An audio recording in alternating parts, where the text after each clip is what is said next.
Hello, I'm James, I'm Melissa, and we are the East Coast Readers. and this is Lily, if you can see her. So, we're doing a video today of a haul that we got yesterday. Yeah, we went to Annapolis Royal.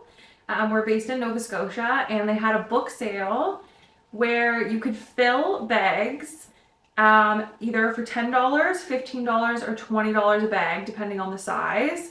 And so we went crazy. We both filled a bag each, and they were $15 each. I don't know how many books we have. Yeah, and we've only shown each other like a couple books. Of what we grabbed, yeah. Yeah, so this is kind of to show each other and you. So we're going to get them out and go through them and see what we got for $30. Yeah. Okay, so this one is the first one. I didn't actually pick this up. We had friends also at the book sale, and he came over and gave me this. He said it's a book that he's read. He's read a few by this author, apparently. What's it called? Frank McClaw. Okay. What's a memoir? It's a memoir. Apparently he's wrote a few memoirs, and he said, the friend who gave it me said that it's all about growing up in Ireland. So. Oh, did he write Angela's Ashes? Oh, that's I've never read it. I think I've seen the movie like a long time ago, but that's supposed to be really good. Okay, so that's book number one. Don't really know anything about it, but been recommended, so I'm going to read it.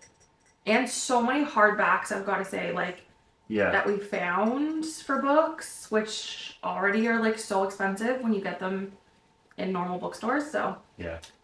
Okay, my first one, and please don't judge me based on my reading styles for this first book, but I got Midnight Sun, which is a part of like Stephanie Meyer's Twilight series. And I actually didn't know this came out, so I guess this is potentially, I think, from Edward's perspective of like the whole Twilight series instead of Bella. So I'm excited to read this because I've not read Twilight since I was a teenager, and I love it. And it's the 20th. 20th year this year? Yeah, I don't think it's 25. I think it's the 20th year anniversary. So I've been rewatching all the movies, so I'm gonna finish them and then I'm gonna read this. And I'm excited. But yeah. It's a good steal. Like normally $34.99 Canadian. Yeah, so depending on how many books we actually have, we'll be able to figure out how much that actually cost. Yeah. Okay, my second one is another one that I just kind of picked up at random. I didn't look into it or anything, but I do enjoy a memoir. And this is A Long Way Gone, Memoirs of a Boy Soldier. So I just thought, my first ever memoir that I read was A House in the Sky by Amanda Lindhout. I think that's how you say her name. Yeah. Something like that. And that got me into memoirs. So yeah, I just like reading about complete opposite lives to mine. So yeah, this is going to be one of my other reads soon. Yeah, that looks good. Okay. The next one I got is The Keepers of the Lost Things by Ruth Hogan. So that's this one. I know I've seen a little bit about this. I don't know. Around. I don't know if it's on TikTok or just... I've just seen this cover around, so I actually don't know anything about it. Okay. Yeah, I'm excited to read this book. I don't know too much about it, but I know it's about like two characters and they kind of have a love for like collecting lost items, like things people have dropped or misplaced. And I think there's like some ghost elements to this. I don't think it's scary. I think it's like a cozy read, I'm pretty sure.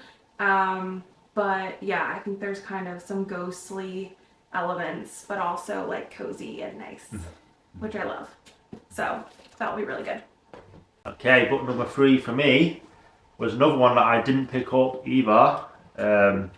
that same friend who was at the sale said he'd read this book as well, Into Thin Air by John Krakauer, and it says it's a personal account of the Mount Everest disaster. It says on the back here, there's a picture of them, and it says late April 1996. So, yeah, and he says it's really good. He says he thinks I'll enjoy it. I do love everything outdoors and adventure and stuff to do with hiking, mountain climbing, and again, just like a real story. There's a map in there. Yeah, and yeah, there's a map. Includes a map, which we're actually doing 52 book club challenge next year. One of the prompts is a book that includes a map. So this could fit that prompt, and I'll read it in 2026. That's cool. Yeah. I think I've definitely heard of that. Okay, this one is an old one, and I feel like I used to own this, and I've never actually really read it, and I've heard good things about it, but I feel like it went through its phase of having like its hype, but it's The Secret. And I think it's like, I don't want to say like self-help, but I think it's all about like what you put out in the world is like what you receive kind of thing. So like if you're wanting more like success in life and like happiness and that kind of stuff, like you have the power to like do it kind of thing, I think. And yeah, I think it also says that there's a film version of The Secret. But yeah, so anyways, I thought I would pick that up because I've heard a lot about it and I probably should read it one day. Okay, so next book I picked up is a book that I actually already own, but I own the paperback and this is the hardback, so I thought I'd just pick this up and then I'd donate the paperback. It is 1,000 Splendid Suns by, I'm going to say Khaled Hosseini. I don't know if I'm saying that right or not, but I picked this up the first time because it's really highly rated on Goodreads. I think it's got like a 4.5 or something. And it says it is a story set against the volatile events of Afghanistan's last 30 years. And yeah, it says it's a tale of 2 generations of characters. So yeah, it's, again, not a book that I know too much about, but it's highly rated. So I thought I'd give this a chance and read it. Yeah, that's book number 4. Okay, and my book number 4 is Tuesdays with Maury. And I feel like, I'm sure some of like the booktubers or somewhere that we watch talked about this book. And I was just looking into it. And I think it's about like a guy who really connected with like a college professor and like learned a lot from him, and then refound that relationship and like met him again in the last couple months of the old man's life, like the professor, and gets to actually like go through like life lessons with him and like ask him questions. And like, yeah, it pretty much just says Tuesdays with Maury is a magical chronicle of their time together through which Mitch shares Maury's lasting gift with the world. Yeah, I don't know too much about it, but I think it's just supposed to be like a really nice, like, lovely story. And yeah, sometimes it's better to go into a book not really knowing that much about it, but I've heard good things about it, so yeah. We'll see. Book number 5 for me is called When the World Fell Silent by Donna Jones Alwood. And I picked this up because this is about, it's a novel of the Halifax explosion, which was in 1917. And I don't know really much about the story of the Halifax explosion. No. But I picked this up because this is where we live. This is in Nova Scotia. And Halifax, we live about an hour away from there. So I just thought it'd be good to read and actually know some local history. Yeah, I definitely want to read that too. Yeah. And it feels like brand new. I know, the quality of these books, like, are very good. And so far, well, besides one of mine, they've all been hardbacks. Yeah. That was my first paperback. Yeah. Number 5. My first paperback. Okay. I need to just take a break because I'm a little bit warm. We have a fire going. We have tea. We did a cold dip earlier too, so we were freezing. So I just need to take some clothes off. So the next book that I picked up, I am really trying to get into this author because I love the movies based on his books, Stephen King.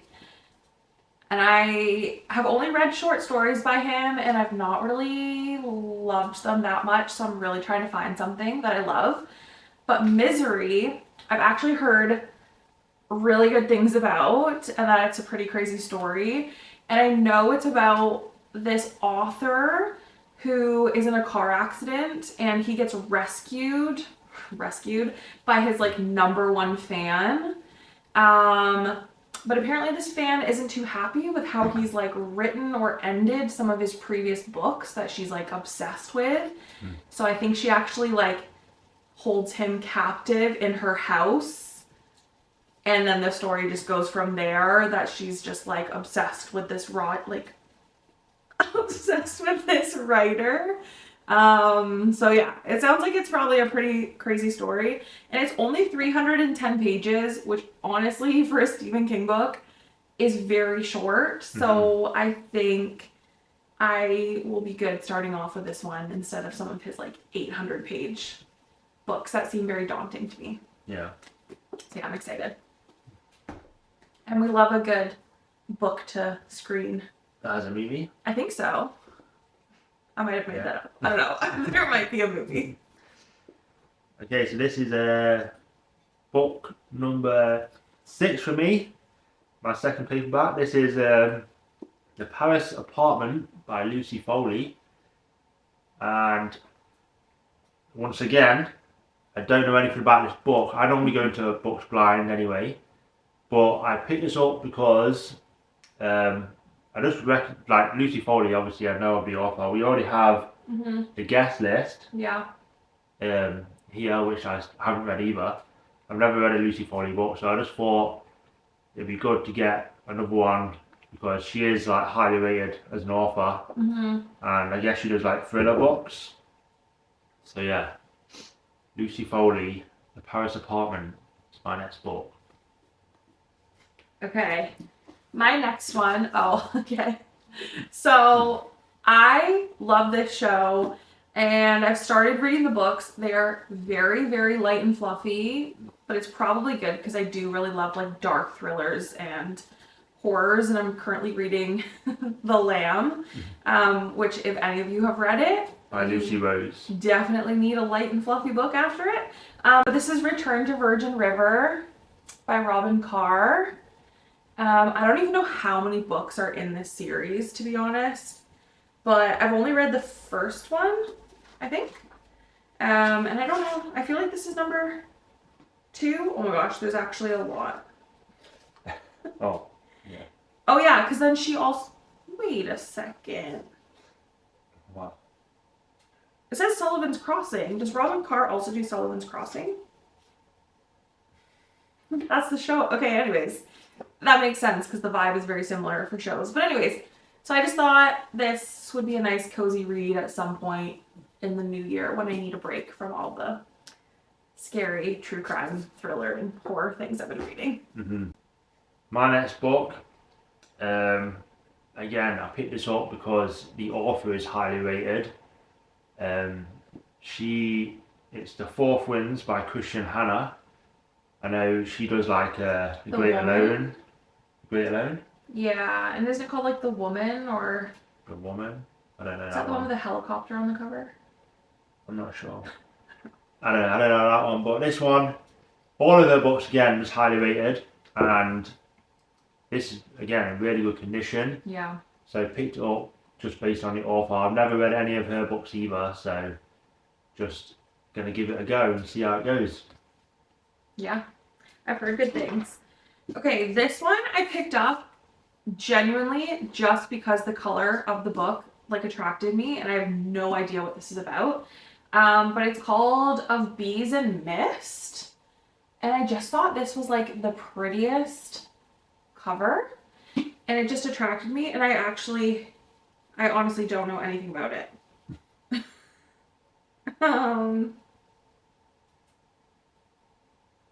And the first line, I can't even pronounce one of the words. Oh no, what is that? I have no idea. Well, the first line, minus the word that I don't know how to say, is pretty much that she's raised in a house where ghosts dwell in the mirrors, which just already sounds like it's up my alley. Is it supposed to be a thriller? I don't know. Or just kind of cozy ghosts? Yeah, it says, Of Bees and Mist is an engrossing fable that chronicles 3 generations of women under one family tree over a period of 30 years. Places them in a mythical town where spirits, spells, witchcrafts, and demons, and prophets and clairvoyance are an everyday reality. Okay, well, clearly this is like, this might be a contender of my favorite book. Just from that. Oh my god. But we'll see. Anyways, but yeah, Of Bees and Mist by Eric Sedawan. That name kind of sounds familiar. So, yeah, I'm excited to read this. Okay, so my next book I picked up is From the Ashes by Jessie Thistle. Is that what I say? Yeah, and again, I recognised this cover. I didn't know what the book is about. I recognised the cover, but I just reading and it says it's a memoir. It says it is in this heartwarming and heart-wrenching memoir, Thistle writes honestly and fearlessly about his painful past, the abuse he endured, and how he uncovered the truth about his parents. So yeah, another memoir, which is right on my street. So, yeah.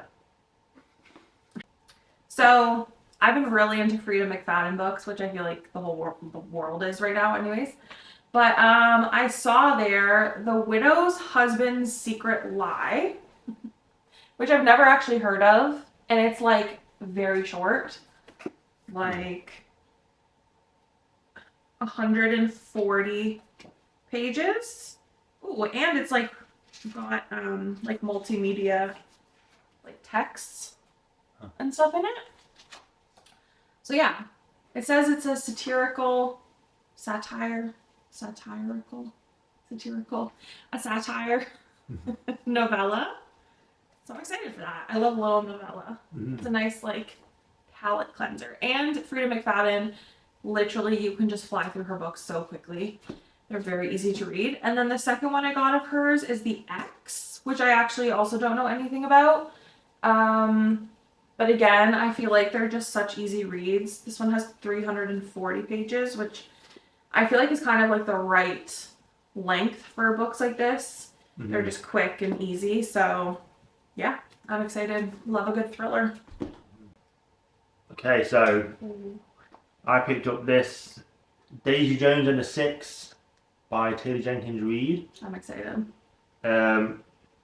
Again, I picked this up based on the author. I know she's highly rated. We already have her other book. This is 11 or 7 Husbands of Hugo something. Oh, is that the same author? I think that's the same author. Yeah, The Seven Husbands of Evelyn Hugo. Hugo? Yeah. Yeah. So, never read either of them. So, I picked this up based on, again, just the author. If it seems like we don't really know much about the books that we're picking up or what they're about or anything, I just got into reading at the start of this year for the very first time, so I haven't really read anything. So basically every book and every author is brand new to me. I don't know anything about any of them. Yeah. And I've just been going into every book completely blind and being surprised by some and also being disappointed by some. But yeah, so it's just, I'm adding to the journey, and I'm I go based on covers a lot, and then just authors if I've heard them out in the wild. So yeah, Daisy Jones and the Six. Yeah. Okay. This next one. Oh yeah, okay. I just picked this up really on a whim. It also feels and looks, I could be totally wrong, but I don't know. It just kind of gives like that it might not be that, like, I don't mean popular in a bad way, but like that out there in the world. I don't know what I'm trying to say. Yeah. It's not as well known. Yeah, like maybe not as well known. Yeah. Which I could be totally wrong, but it's called The Haunting of Nelson Street by Amy Cross. And it was like a mix of the cover and the back. I don't know, like it just felt different for some reason. But it's actually based in the south of England. And I don't really know too much about it besides that it is supposed to be spooky. And it's about a creepy town. But it says, okay, maybe I'm completely wrong because the first page literally says Amy Cross is the author of more than 100 horror, paranormal, fantasy, and thriller novels. Yeah, so that means it's going to be like spooky and... Yeah, no, I think it'll be great. I just mean for like people knowing her, it probably is just me. Yeah. But it's also like a shorter book. It's only like 280 pages, but the font is pretty big. So I think that'll be like a really quick read. Easy read. And I feel like also like just having the setting in England of like a spooky, creepy vibe just fits some of the old little towns. So yeah, I'm excited to read this and try just a new author I've never heard of. Yeah. Okay, so I picked up this book because I'm actually currently reading this book. I have it out from the library right now, and I'm really enjoying it. A Man Called Ove by Frederick Batman is my first Frederick Batman book. And yeah, and I think, well, I'm guessing I want Melissa to read it as well. Yeah. Once I'm done, I'll give my one back to the library. So I just wanted a copy for myself because I do enjoy the book. It's about Ove, an old grumpy old man in Sweden, and it's just like a heartwarming story, I guess, about him and his neighbours. Oh, cute. So, yeah. Yeah, I want to read it, and then we can watch the movie. Yeah, we'll watch the movie. We'll watch the Tom Hanks movie, which is actually called A Man Called Otto. Yeah. But it's the same story. Yeah, I'm excited. Okay, so my next book, this is book 1, 2, 3, 4, 5, 6, 7, 8, 9, 10, 11. That's crazy. I picked up a Kristen Hanna book also, and it's called Magic Hour. And I've never heard of this one, but the cover just looked really cool, and it's also based in a national forest, the Olympic National Forest, which we've been to and been around in Washington. Washington, yeah. It's beautiful. And I just feel like it just sounded really good. But yeah, this is about a child psychiatrist. So this little girl, apparently she's 6 years old, and she just literally gets found within like the depths of this forest in the national park. And she's like speechless and alone, and she literally has like no idea of her past. She doesn't know where she came from. And like no one's able to like identify her or like place where her family's from. So it's like this psychiatrist working with this little girl who was found in the forest and trying to like piece together her life and find out where she came from. So yeah, it sounds really interesting. So I'm excited. Okay, so I just picked this next book up, When No One Is Watching by Alyssa Cole. Again, so I picked this up just based on the cover, and it's like, again, feels brand new. Yeah. It says, well, New York Times says, I was knocked over by this intense psychological thriller that doesn't let go until the final page. This is a terrific read. So again, yeah, going in blind, don't really know much about this book, but I do enjoy a thriller I have found since I started reading. And yeah, just like the cover, like that it feels new, and we'll get into it. It also literally says on the back, Rear Window meets Get Out in this gripping thriller from a critically acclaimed New York notable author. Which I don't know what Rear Window is, but we loved Get Out. We love Get Out, yeah. So, yeah, that sounds really cool. Yeah. Okay, I've got 3 more. Okay, this next one is definitely like a classic. Well, not truly actually a classic, but like for our time growing up. But I've never read it, and it's a Hunger Games. And I feel like there's so much hype, obviously, just because of what it is and the movies and everything. And it was blurbed by Stephen King, Stephanie Meyer, John Green. Is that the first one? Yeah, this is the first one. So, and I actually thought they were way bigger. Oh, there's a bookmark. From Maine. Interesting. Anyways, yeah, so yeah, and it's under 400 pages, and I just want to read them probably after Harry Potter because I'm going through that whole series right now. Yeah. And then watching the movies, and I've never read them, so reading them as an adult is so good, and I feel like this might be the same. Yeah. So yeah, I just wanted to pick up the first one, so we'll give that a try. Yeah. Yeah, I've still got quite a lot of books left. I picked this one up. So this is The Secret Life of Bees by Sue Monk Kidd. So she was the author of The Mermaid Chair. I did read the back of this. It says set in South Carolina, The Secret of Life of Bees tells the story of Lily Owens, whose life has been shaped around the blurred memory of the afternoon her mother was killed. So I don't know where it takes it from there, but again, I just like the cover. I thought it was actually going to be about bees when I first picked it up. I mean, it might But be. a town that holds a secret to her mother's past. So I don't know. We're going to find out how her mother was killed, apparently. So Did you not understand my joke?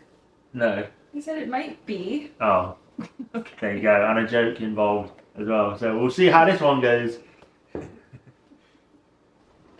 Okay, my next one. I've literally had this on my like TBR for ages. But it's The Red Tent, and I'm very excited for this, and I already have this in for a prompt for that 52 book club for next year. But I know this was like a really, really big deal when it first came out, which I think was quite a while ago. I don't know when.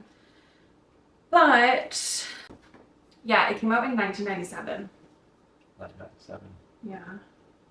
Okay, I don't know too much about this book, but one of the blurbs said, it's tempting to say that The Red Tent is what the Bible would have been like if it was written by women, which I think is really interesting. But I think the premise of this is that it's like women who are in their like birthing years or pregnant or on their period or things like that all get sent to the same area. And I don't know if it's physically like under a red tent or if that's just a metaphor for like them being there together during that time. But I think it's just yeah, womanhood during those times. And I don't know when it's actually set, like in history or in time, but yeah, it just really intrigues me, and I think it'll be a really good, profound read. Well, on the Goodreads for the 52 book club next year, like on their list of prompts and gives you like suggestions for books to read. I think this is on the suggested list for set in an ancient civilization. Oh yes, oh So- yeah, because did we figure out it was like, where was it? Like Egypt I or think it's set in like Egypt. it's Egypt or like that type of area, but I think they had different names than based on like biblical times or Yeah. something of that sort. Yeah. But yeah, so I'm excited. It's not something I've really ever read before. That type of, I don't even know, genre or Yeah. narrative, but yeah, I'm excited to give this a go. Okay. Oh, So my heart.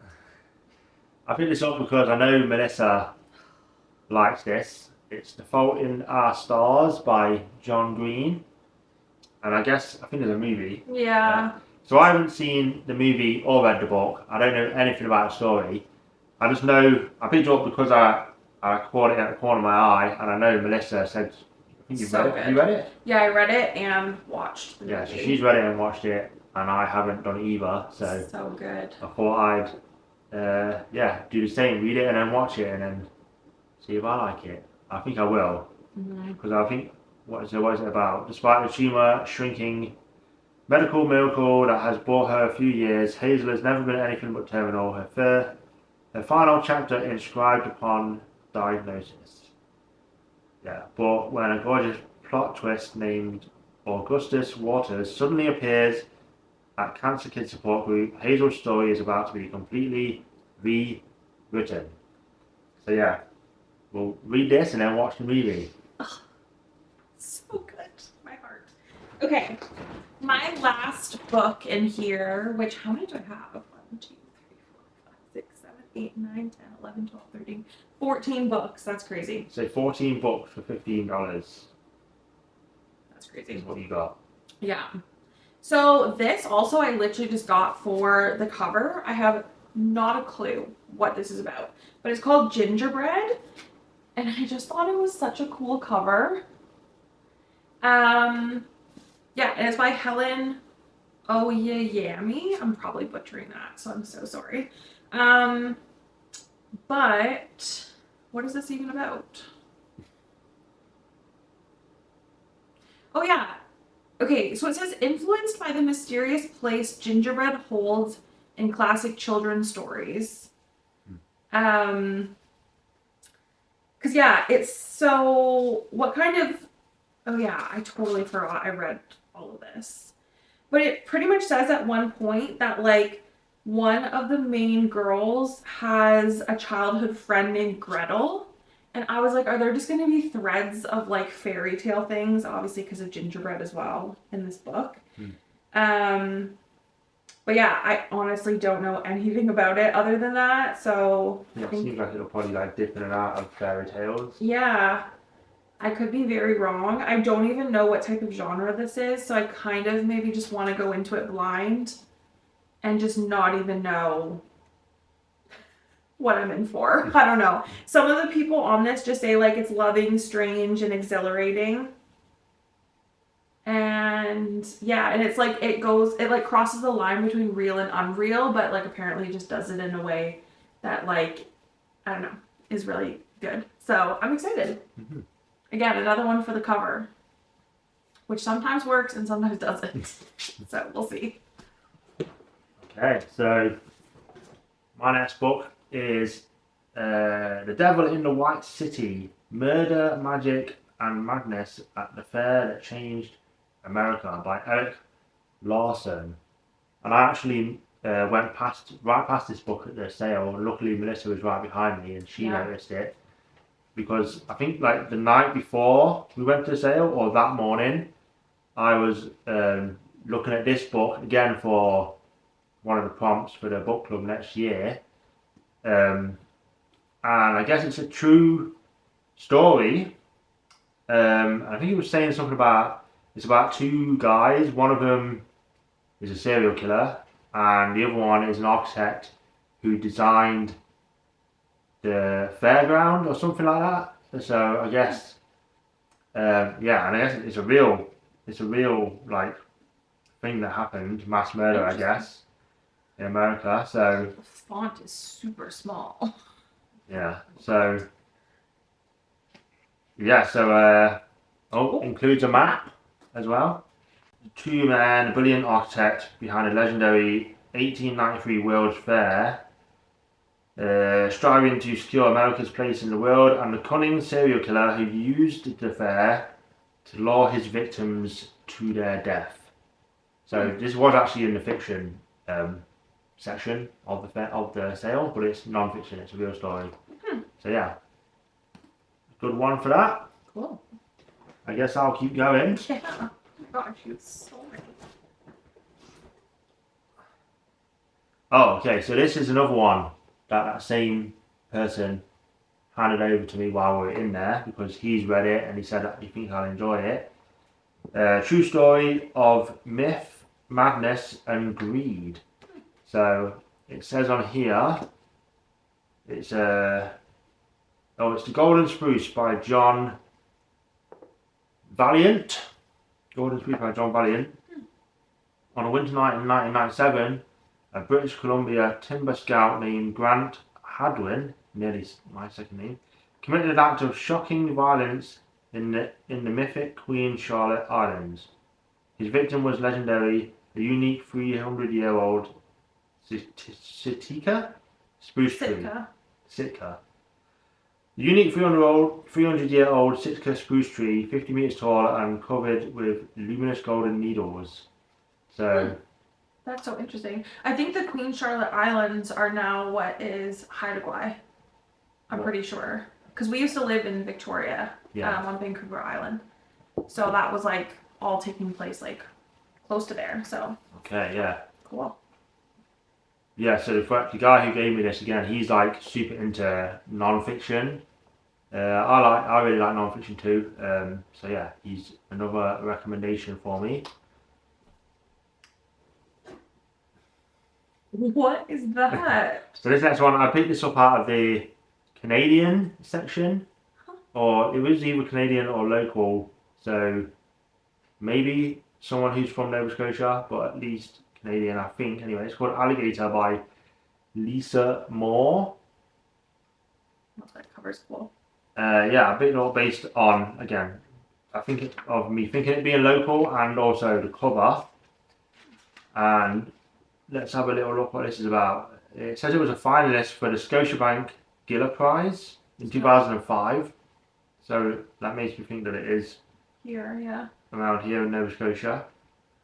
Alligator moves with the swiftness of a gator in attack mode through the lives of a group of brilliantly rendered characters in contemporary St. John's, Newfoundland. Okay, so it's set in Newfoundland, a city whose spiritual location is somewhere in Flannery O'Connor's country.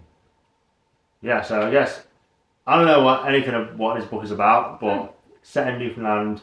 I'm pretty sure it's a local Canadian author, so that's why I picked that one up. Cool. I like the cover.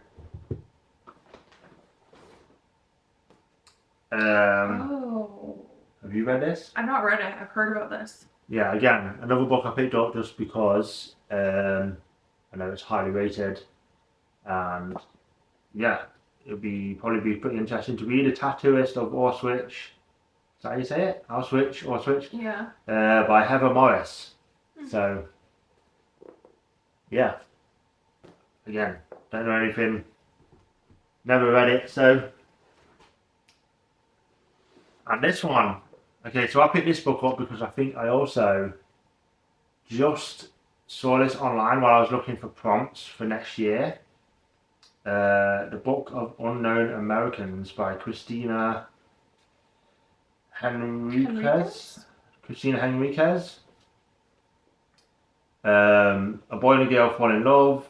The hopes of two families collide with destiny. After 15-year-old Maribel sustains a terrible injury, the only hope her family sees for her recovery lies in the United States. Leaving a comfortable life behind in Mexico, the Rivieras risk everything to come north. It's not long after they settled that Mayor Toro, the son of one of their neighbours, recognises a kindred spirit in this beautiful, damaged outsider. Their love story is set in motion events that will profoundly affect the pair of star-crossed lovers and their two families. So, cool. Yeah, I think I just picked this up because I thought I recognised the title. So we'll see how that goes. Yeah, that sounds good. This is another one. The Chicken Sisters. What? By KJ Del Antonia. This is another one that I'd seen on the prompt list for a book with a kangaroo word on it, which is chicken and hen. Again, I have no idea what this is about. Reese's Book Club. Reese's Book Club. So I guess that means it's good.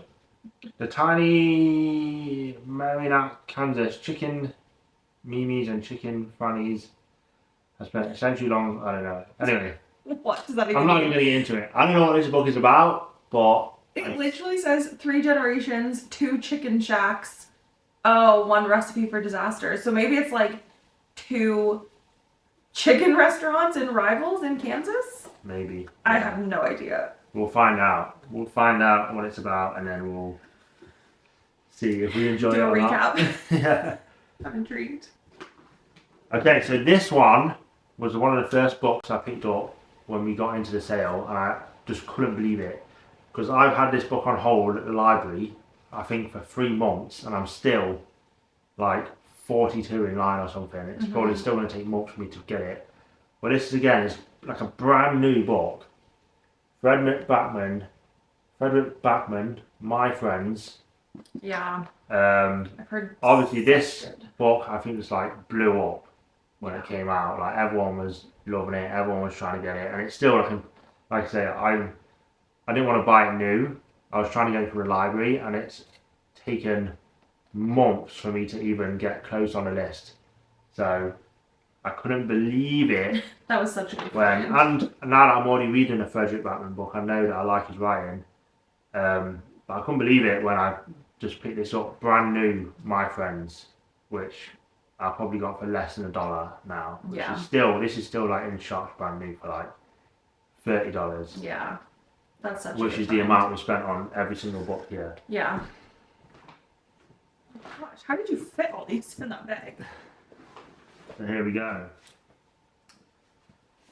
This one, again, I picked this up from the cover. It's called The Slap by, I don't know that author's name, Christos Tiokas. No idea. Yeah, the cover and the title name just like drew me in. The Slap.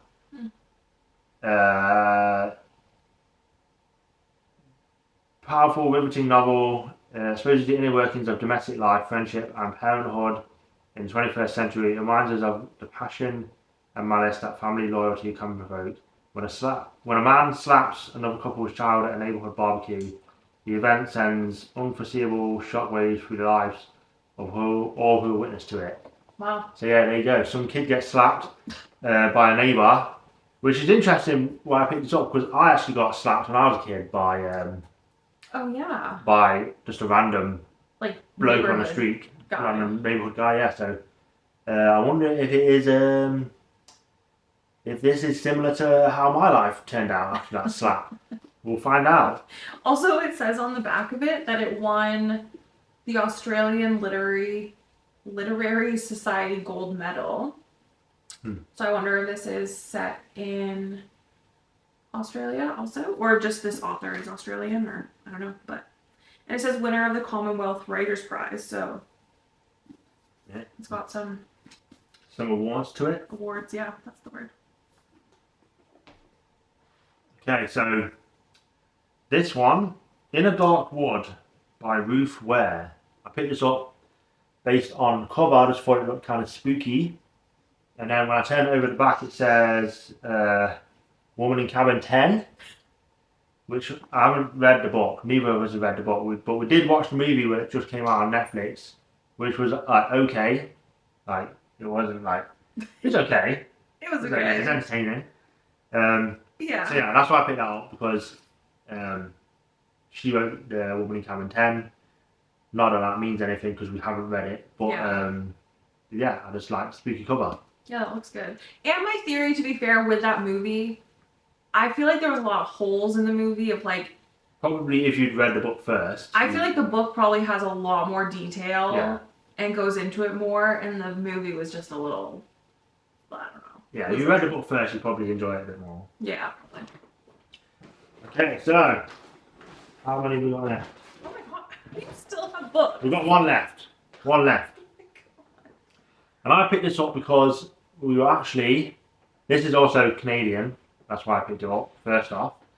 But we were in a thrift shop a few days ago, and I noticed this book when I was in there, but I didn't end up picking it up. And then when I saw it on sale, I thought, okay, I've seen it twice now, so I'm going to get it. and I did read the back of it when I was in the thrift shop. It is The Sentimentalist by Johanna Skibsterd. That's how you say her name. It says, haunted by the vivid horrors of the Vietnam War, exhausted from years spent battling his memories, Napoleon Haskell leaves his North Dakota trailer and moves to Canada. He retreats to a small Ontario town where Henry, the father of his fallen Vietnam comrade, has a home on the shore of Madame Lake. Man-made of...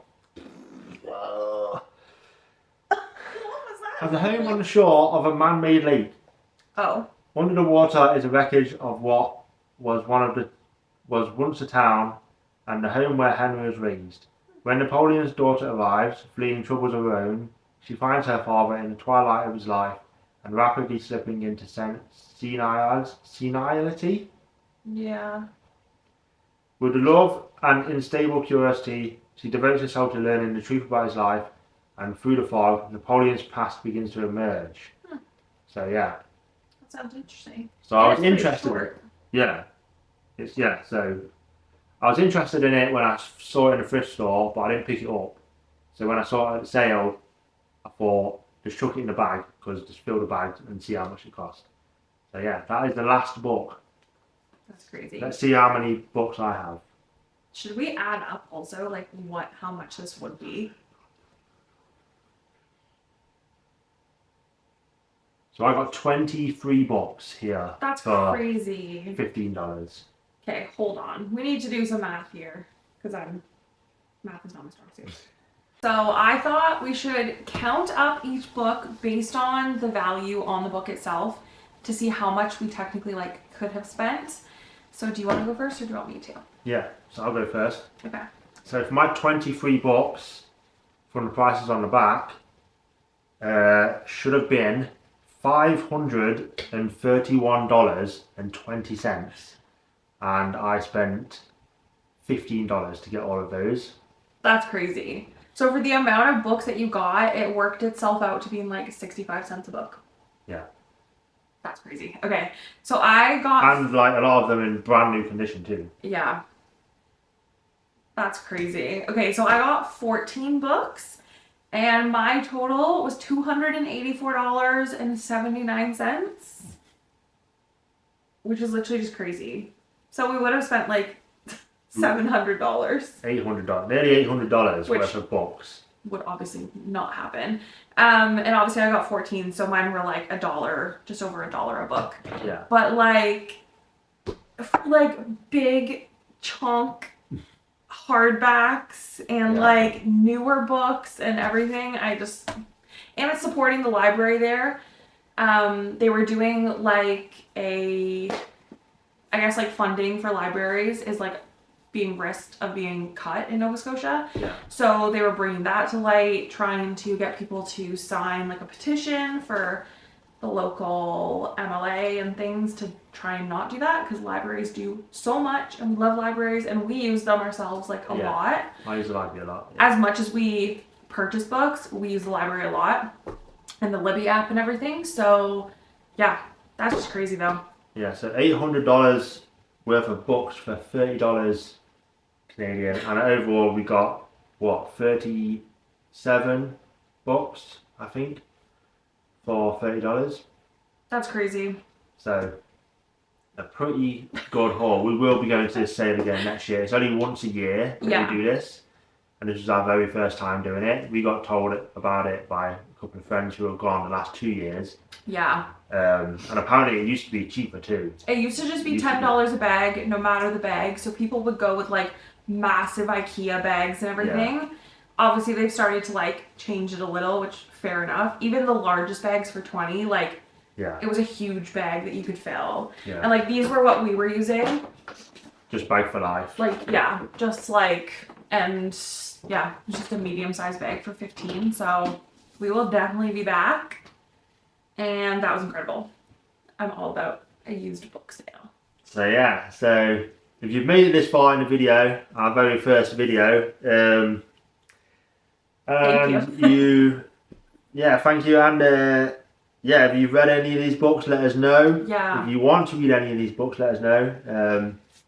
Let us know what you think. Have we got anything good? Did we pick well? I feel like we've got a very, very mixed bag of genres and authors, which is good. Which is good. It's what I like. I like just getting into reading, so I like just reading a bit of everything. Yeah.